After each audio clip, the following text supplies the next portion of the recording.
მოგესალმებით, კეთილი იყოს თქვენი მობრძანება 10 უკვე ჩემს არხზე.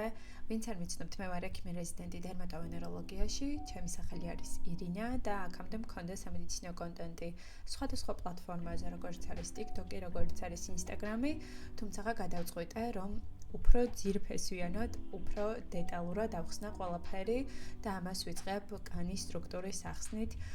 იმედი მაქვს, რომ გამომიწერთ და იმედი მაქვს, რომ ჩემი კონტენტი იქნება საინტერესო თქვენთვის და ნებისმიერ შეოდარიგებას ვიდეოს დაედიტებასთან დაკავშირებით მივიღებ, იმიტომ რომ ძალიან დამწყები ვარ ამ ყველაფერში და იმედი მაქვს, რომ ყველაფერი კარგად გამომივა. მისურვებთ წარმატება და გაგრძელეთ ვიდეოს ყურება.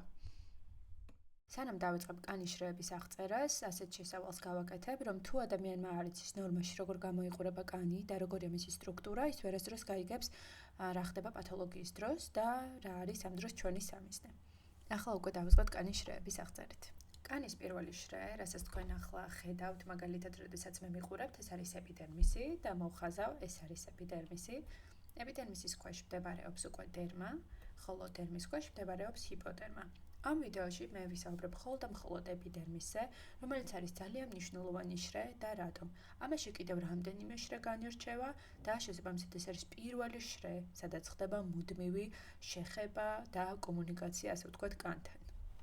ჩათვალეთ, რომ ახლა გავაკეთეთ ეპიდერმისის ზუმი, ადამიანს უყურებდით კანზე და გავადიდეთ. ახლა გვაინტერესებს შიგნით კიდევ რა ხდება. ეს არის ეპიდერმისის შრეები, რასაც თქვენ ახლა ხედავთ. პირველი შრე არის რქოვანა შრე, სადაც არის მკვდარი უჯრედები, ეგრეთ წოდებული ექსფოლიაცია, რომ გვიყვარს, აი აქ ხდება. შემდეგ არის გამჭვირვალე შრე, რომელიც ცნობილია როგორც stratum lucidum და იგი არ გვხვდება ყველგან კანზე, გვხვდება მხოლოდ მაშინ, როდესაც გვაქვს სქელი კანი, ხელის კულებზე და ფეხის კულებზე. შემდეგ მოდის უკვე მარცვლოვანი შრე და ეს სახელი ყველა არ ქვია, მარცვლებს შეიცავს უზარმაზარი რაოდენობით და ამასაც გეტყვით რა შეიცავს.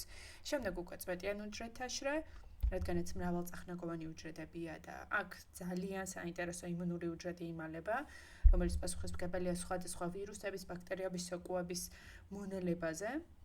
და შემდეგ მოდის უკვე ბაზალური შრე, რომელიც ცნობილია, რომ აქ არის უკვე დედა ღეროვანი უჯრედები, რომლებიც წარმოქმნიან შვილეულ უჯრედებს, რომელთა გადაადგილება ხდება ქვევიდან ზევით და ხო ის აუცილებლობა, ეს მკვდარი უჯრედები არის სწორედ ბოლოს უკვე აქ და ვრცელდება ნორმაში. ასევე გვხვდება მელანოციტი ბაზალურ შრეში, რომელიც რა თქმა უნდა განსაზღვრავს რას ჩვენი კანისა და თმის ფერს და გარდა ამისა გვხვდება სენსორული ნეირონი, ეს არის მერკელის უჯრედი, როგორი ლამაზი სახელი აქვს და იგი პასუხისმგებელი არის სუბუქ შეხებაზე. აი სუბუქად. ძლიერ დაჭერაზე არა, ძლიერ დაჭერაზე სხვა უჯრედია კიდევ პასუხისმგებელი, რომელიც აქ არ გვხვდება. და მოდი დავიწყოთ ახლა როგორ განხილვა. დავიწყოთ ჯერ ბაზალური შრით, რადგანაც უჯრედების ცვლა ხდება ქვევიდან ზევით.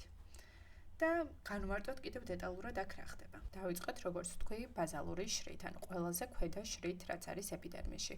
ზოგადად ბაზალურ შრეში არის ერთი რიგი კუბოიდური ასეთი ტიპის უჯრედებით, რომელსაც აქვს ბირთვი და რომელშიც ხდება უჯრედების ახალი კერატინოციტების წარმოქმნა, მაგრამ როგორ ხდება? ლოკალიზებული არის რამდენიმე ღეროვანი უჯრედი, ანუ ყველა უჯრედი არ არის ღეროვანი, რამდენიმე დედისეული უჯრედია, რომლებიც წარმოქმნიან ახალ უჯრედებს და ისინი იყოფიან მუდმივად წარმოქმნიან კიდევ დამატებით ახალ უჯრედებს, ბოლოს ხდება გადაადგილება ზედაპირისკენ, კარგავენ ბირთვს, კვდებიან და ასე ხდება უკვე ექსფოლიაცია. ამ სურათზეც თქვენც როგორც ხედავთ, ეს არის ღეროვანი უჯრედები, რომლებიც წარმოქმნიან ცოტა განსხვავებული ტიპის კერატინოციტებს, ამ კერატინოციტები ქვია იმ უჯრედებს, რომელიც არის კანში. და როგორც ხედავთ, აი ზუსტად აქაც არის ერთი შრე, ეს არის ბაზალური შრე, ბაზალური შრის ქვემოთ უკვე არის მეორე შრე, ეს არის დერმა, რომელზეც კიდევ ცალკე ვისაუბრებ. კიდევ ერთი უჯრედი, რომელიც მდებარეობს ბაზალურ შრეში, ეპიდერმისში, ეს არის მელანოციტი, რომელიც განსაზღვრავს მელანინის პიგმენტის წარმოქმნას და იგი განსაზღვრავს უკვე ჩვენი კანისა და თმის ფერს და რომელიც მონაწილეობს გარუჯვაში. თქვენ ალბათ გონიათ, რომ გარუჯვა არის ძალიან სასიამოვნო რეაქცია ორგანიზმის, მაგრამ ეს ასე არ არის სამწუხაროდ. ეს არის მხოლოდ და მხოლოდ თავდაცვა. როდესაც ხდება მზით რადიაცია, იგი ხდება რა თქმა უნდა კერატინოციტებში და როდესაც არის ძალიან საშიში გამოსხივება, მაგალითად აგვისტოში რომ წევხართ ხოლმე სანაპიროზე და არც მზის დამცავს არ იყენებთ, ახლა გეტყვით რა ხდება. ეს ჩვენი მზის სხივები ხდება გაცილებით უფრო ღრმად კანში და ხდება ბირთვიანი კერატინოციტების დარღვევა და ბირთში ნეტარა არის თქვენ წარმოედგინეთ დნმ. ზიანდება დნმ. გამოიყოფა P53 და კერატინოციტები, ჩვენი კანის უჯრედები სწხოვენ მელანოციტს, რომ გეხვეწები გვიშველე მზე მაჭერს და მიზიანებს დნმ-ს. ეს მარტივად ვამბობ, რომ თქვენთვის იყოს უფრო ადვილი გასაგები. და ამის შემდეგ მელანოციტი რას გააკეთებს? მელანოციტი გამოიმუშავებს პიგმენტ მელანინს და რას აკეთებს? ვაკუოლის სახით გააგზავნის, ანუ ბუშტუკში არის ეს პატარა პიგმენტები და გააგზავნის კერატინოციტში და ასე ვთქვათ, გადაეფარება ბირთვს, რომ მზე რომც დაასხივოს, ვეღარ დააზიანოს დნმ. ანუ რა ყოფილა? ეს ყველაფერი ყოფილა თავდაცვითი მექანიზმი. მაგრამ შეიძლება უბრალოდ ეს სისტემა კი ეს თავდაცვა და ასე შემდეგ წყობლიდან გამოვიდეს და განვითარდეს სიმსივნეები. ასე რომ იყავით ფრთხილად. ნეტავ რომელია ის უჯრედი, რომელიც პასუხისმგებელი არის ესეთ მსუბუქ შეხებაზე. ესეთ მსუბუქ შეხებაზე პასუხს აგებს მერკელის უჯრედი, რომელიც მოთავსებული არის ბაზალურ შრეში და ყველაზე ბევრი გვაქვს თითებზე, ტუჩებზე და ასევე თმის ფოლიკულებთან. და შესაბამისად აღვქვამთ ესეთ მსუბუქ ნაზ შეხებას. ძალიან მნიშვნელოვანი უჯრედია და რა თქმა უნდა ნეიროტრანსმიტერების ხარჯზე ხდება სენსორული ნეირონის მეშვეობით გადაცემა ინფორმაციის ტვინში და ჩვენ აქ აღვქვამთ, რომ ვიღაც შემეხო. ახლა რაც შეეხება კერატინოციტებს კანში. ისინი ერთმანეთთან მჭიდროდ არიან დაკავშირებულები თუ ყველა თავისთვის აკაფანტული. ნორმაში ყველა უნდა იყოს ერთმანეთთან მჭიდროდ დაკავშირებული. და დაკავშირებულები ერთმანეთთან არიან უჯრედები დესმოსომების მეშვეობით. და რატომ არის მნიშვნელოვანი უჯრედები, რომ გაიფანტოს ყველას ფუნქცია, მაშინ დაიკარგება და განვითარდება სხვადასხვა ანომალია. დესმოსომა თვითონ შეიცავს ცილებს. აი აქ რაც არის ჩამოთვლილი და ნებისმიერი მათგანიც რომ დაირღვას, შეიძლება სერიოზული დაავადება განვითარდეს. ამდენად მნიშვნელოვანია უჯრედების კავშირი ერთმანეთთან. ხოლო რაც შეეხება, ეს არის ჰემიდესმოსომა, რასაც აი აქ ხედავთ. ეს არის, იცით რისთვის? აი ხომ არის ეპიდერმისი პირველი შრე და მეორე დერმა. ეპიდერმისა და დერმას შორის, ანუ ეს ღრმული ხომ არ იქნება, ისინიც ასევე ერთმანეთთან არიან დაკავშირებულები.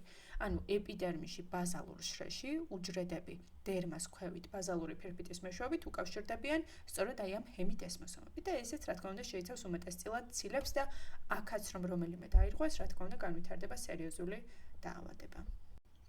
ბაზალური შრე დავასრულეთ, მაგრამ ერთი გავიმეოროთ, რომ ეს არის ერთრიგიანი უჯრედები, სადაც არის ღეროვანი უჯრედები, ანუ დედისეული და წარმოქმნის ახალ შვილეულ უჯრედებს, რომელიც მერე გადაადგილდება და იქერცლება. შეიცავს მელანოციტს, რომელიც მონაწილეობს გარუჭვაში და განსაზღვრავს ჩვენი კანისა და თმის ფერს და მერკელის უჯრედი, რომელიც პასუხისმგებელი არის რაზე? მსუბუქ შეხებაზე. გადავედით ახლა უკვე წვეტიან უჯრედთა შრეზე, რომელიც არის ბაზალური შრის მაღლა, სადაც ხდება ამ წარმოქმნილი უჯრედების გადაადგილება და გარდა ამისა არის ძალიან საინტერესო იმუნური უჯრედი. როდესაც კანში ხდება მაგალითად სოკოვანი პათოგენი, ბაქტერია, ვირუსი, შეიძლება აი აქ შემოწვრეს, მაგრამ აი აქ უკვე სპინოზურ შრეში დაიჭერს ლანგერჰანსის უჯრედი და დაიწყებს მის განადგურებას. მოდით განვიხილოთ ახლა უკვე დეტალურად. შემდეგი შრე ეს არის სპინოზური შრე, რაზეც ვისაუბრებ, რომელიც მდებარეობს აი აქ ბაზალური შრის მაღლა.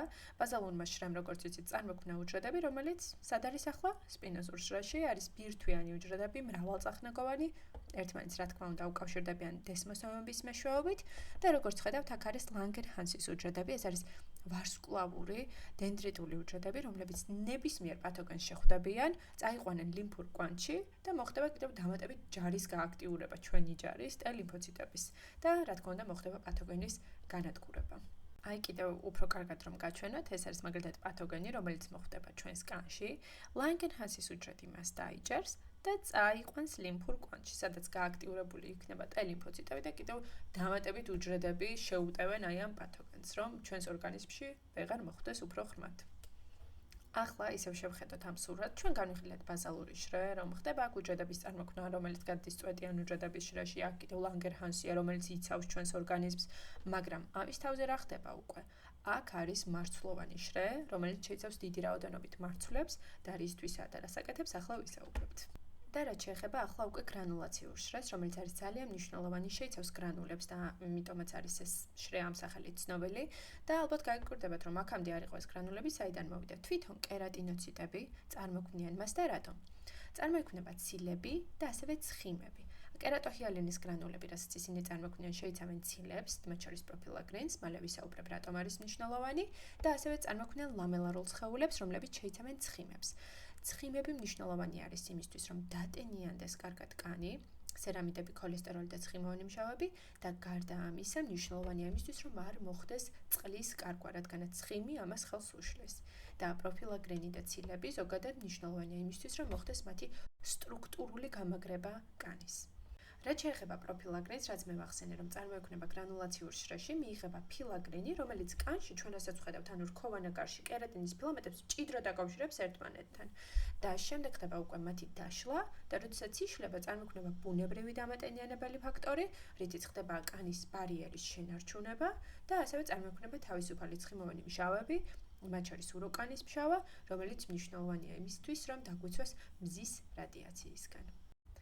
და სწორედ აი ამ მარცვლოვანი შრის შემდეგ მოდის გამჭვირვალე შრე, რომელსაც ალბათ შეამჩნევდით, რომ ბირთვი არ არის. ეს როგორ მოხდა? ფერმენტების მიერ მოხდა აი ამ ბირთვის შიგთავსის დაშლა და შესაბამისად უჯრედები ორგანელების და ბირთვის გარეშე დაბრტყელდა და აი აქ არის მათ შორის კერატინის ფილამენტი, რომელიც ცნობილია როგორც ელეიდინის სახით. და გამჭვირვალე შრე, როგორც თქვი, უკვე გვხდება მხოლოდ ხელის გულების და ფეხის გულების მიდამოში და ანიჭებს კანს უბრალოდ მეტ სისქეს. და მივადაგეთ უკვე რქოვანაგარს, რომელსაც ჩვენ ძალიან კარგად ვხედავთ, დაახლოებით 20-30 შრეა, ზოგან 50-იც წერია. ეს არის მკვდარი კერატინოციტები, რომელთა შორის არის ცილები და ლიპიდები. შიგნითა გარსი არის ცილა, გარეთ გარსი არის ლიპიდი, იმისთვის რომ ორმაგად დაიცვას კიდე კანი და არ მოხდეს წყლის კარგვა ორგანიზმიდან. გარდა ამისა შეიცავს კერატინს, რომელიც ამ სტრუქტურას, რა თქმა უნდა, უფრო ამაგრებს.